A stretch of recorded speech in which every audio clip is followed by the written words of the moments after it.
Samsung really just dropped a bombshell on us this year with the Galaxy Z Fold8 Ultra and the Z Fold8. And honestly, it's been very hard to go ahead and choose which phone I like more, but this time we're gonna go and talk about the Z Fold8 since I had this for a month now. And this is the phone that I feel like everybody on YouTube is kind of neglected right now because everybody's focused on the Z Fold8, right? So let's go and show some love to this thing.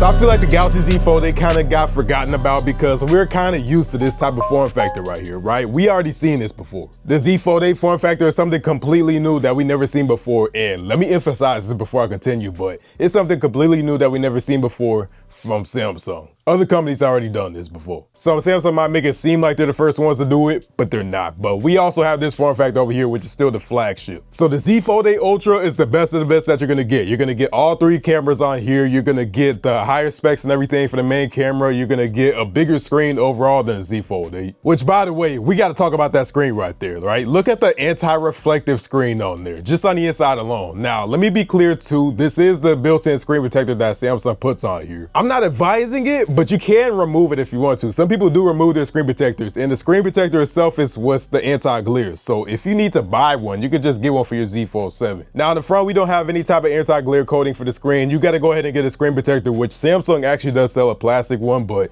you could just go on Amazon, honestly, and I feel like you could just find a cheaper one than that. But the anti-glare on the Z Fold8 does look dope. On top of that, we actually have 3,000 nits of brightness. So that combined outside makes a huge difference. I remember when I came out the hotel that Samsung had booked for everybody, I kind of looked at the screen and I was like, damn, like that was the first time I really got to see it for myself. That was like a huge difference. So yeah, the new screen brightness is not a gimmick. And again, there's better phones out there, there's brighter phones, but this is new for Samsung and I've been using their Galaxy Fold since the beginning, right? So looking at the screen, it's just typical Samsung, man. You're gonna have no issues with the quality or anything. It looks great on the cover screen and the main display. Pretty much everything you expect from a flagship nowadays, you got this in the Z Fold8. So that's looking good. And then that kind of turned me into using the camera on here. So the camera, I kind of neglected it because overall, when you just look at the Z Fold8, and I'll be honest, I looked at the phone and I was kind of like, I was not impressed because it seemed like the same exact thing as the Z Fold 7. With a new color. When you dive into this more though, you can see some changes, and honestly, some of them are some big changes, like the camera on here, especially the ultra wide. Now the main camera, you're gonna have that same 200 megapixel camera that you had from the Z Fold 7 too, but with this Z Fold8 Ultra, you're also gonna get a 50 megapixel ultra wide. Why is it a big deal? Because the pictures are just gonna look overall better, especially at nighttime, or if you're going ahead and doing macro shots, for example, looks a lot better than we had with the Z Fold 7. And these are the same cameras that we actually get with the S26 Ultra, so we're not gonna have obviously the same exact cameras. The S26 Ultra is still gonna mollywop the Z Fold8 Ultra. The S26 Ultra is Thanos. The Z Fold8 Ultra did put up a good fight, but in the end, Thanos won. So that's just how it is. And I hope I did not just spoil that movie for you. Maybe I shouldn't even put this in the video. My point is, it is a good camera. We came a long way from the original Fold, but at the same time, though, we're still not gonna get the best cameras that we can get in like these expensive folding phones. So we're recording in daytime on the Z Fold8 Ultra. Now let me go ahead and get some zoom on here. We can get up to like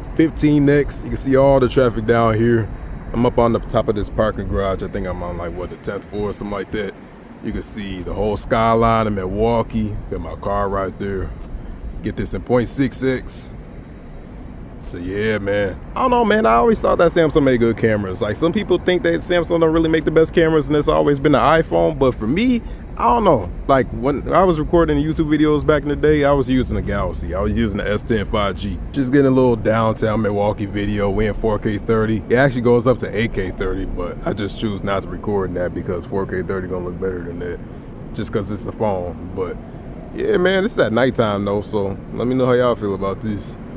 Look clean though, bro. Stabilization's good. You feel me?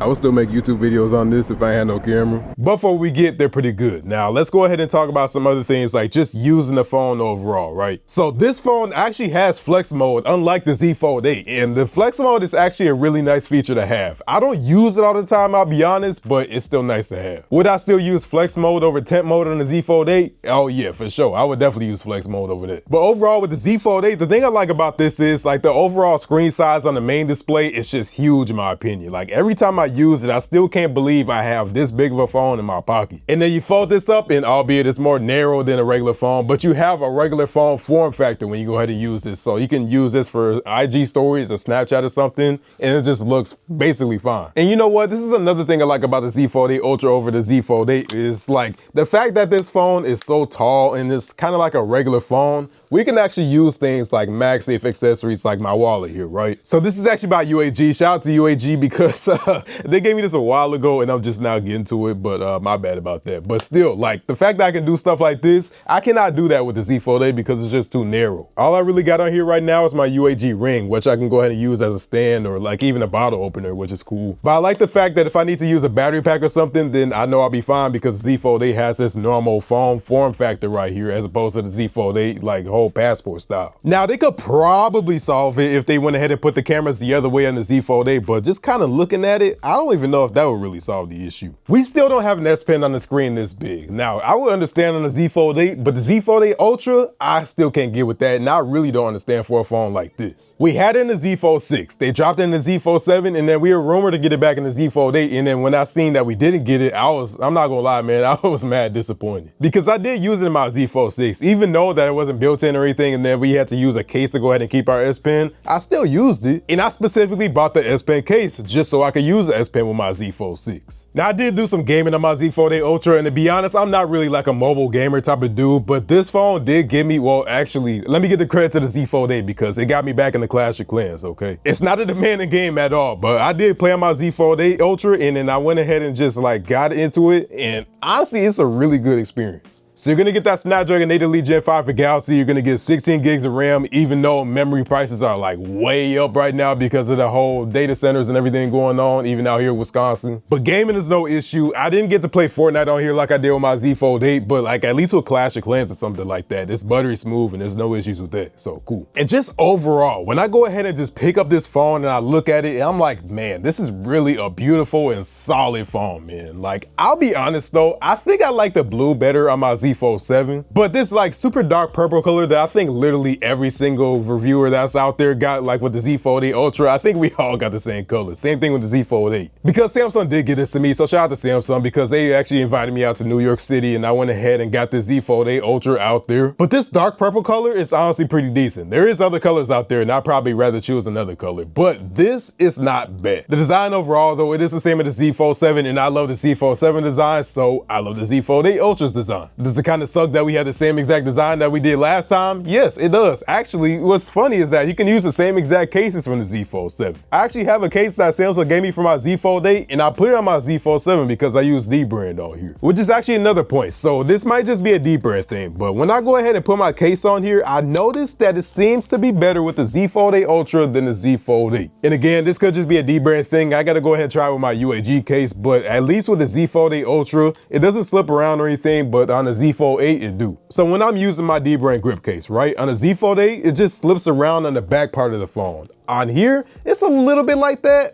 but honestly, I don't really feel it at all. With the Z Fold 8, oh yeah, that was like a massive difference. And I felt it all the time, and it annoyed me to the point where I went ahead and grabbed some like extra adhesive strips from the box or whatever, and I put it on the case. It's not really supposed to go there, but I mean, you gotta do what you gotta do. And I'm over here just jerry-rigging my phone case or whatever just to make it seem like, I don't know, usable every day. Now let's go ahead and talk about that battery life. So this battery life here on the Z Fold 8 Ultra, I did not expect this at all. The Z Fold 8 Ultra's battery life is probably some of the best battery life, if not the best battery life I've ever had in a Galaxy Foldable, and that is saying something. Because the Z Fold 7 battery life, you already know if you watch my videos and stuff, and Samsung gave me that phone too for the record, I was just straight trashing that battery life all the time because it didn't even get me through a full day. The Z Fold 8, it easily gets me throughout a full day, and probably even more than that. So like, I don't really want to chance that because if I don't plug it in, it might be dead by the morning. But to be fair though, I do not use my phone that much, but if you go and check out the statistics on my phone, you can see that the battery life is very solid on the Z Fold 8 Ultra.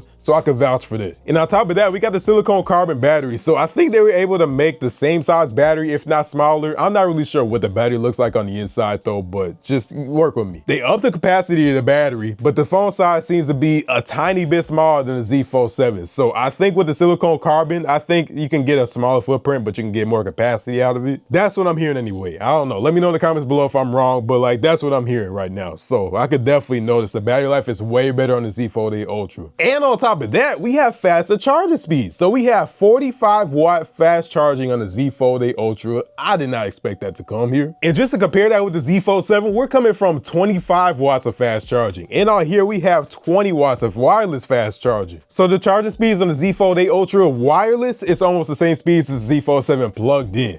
That is crazy. Now, we're still not at the top of the food chain when we're talking about companies like, I don't know, OnePlus, or we're talking about Huawei, or just anybody out there, Realme, whatever. You're still gonna find way faster charging speeds than that. They've been had silicone carbon, that's just that. But in the United States here, yeah, like this is new for us and that's cool. And on top of that, we got 4.5 watt wireless power share on here. So when you're doing the reverse wireless charging, that's what you get. Not sure what it was from the Z Fold7, but that's what we get on the Z Fold8 Ultra. Now, there's still some disappointments with the Z Fold8 Ultra. For example, we don't have the Qi 2 wireless charging, so we don't have that magnetic wireless charging built into the phone. But what I'm thinking is that it's because of the wireless power share. And honestly, I would take the wireless power share over the Qi 2 wireless charging. I put a case in my phone anyway, so I'll just do that. We also could have a little bit faster wireless charging, and there could be some other improvements with this, but honestly, overall, I am very satisfied with my Z Fold8 Ultra, and I'll give this thing the Jennings stamp of approval. Oh yeah, I'm saying that. Now, unfortunately, we are living in a new reality of tech, and it's mostly because of memory, but tech is expensive as hell nowadays. It's $2,100 starting with this. So with the Z Fold8, it's actually $1,899. And with the Z Fold7, that was actually $2,000, I think it was started. So now we upped it by another $100. It's gonna be $2,700. That is a lot of goddamn money. Honestly, in this economy, I don't know who has money like that, to be honest, but if you do have the money, I gotta say, I recommend the Z Fold8 Ultra. And there might be other phones out there that has better this or better that or whatever, but if you're in the Samsung ecosystem, or you like One UI, or you just like the phone and how it feels and just other things about Samsung, then I would say get the Z Fold8 Ultra. And if you're thinking about getting the Z Fold8 or the Fold8 Ultra and you're asking me which one you should get,